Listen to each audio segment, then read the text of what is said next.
أعوذ بالله من الشيطان الرجيم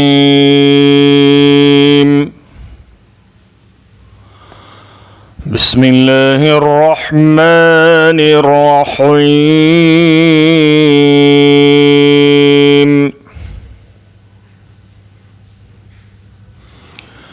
إذ تستغيثون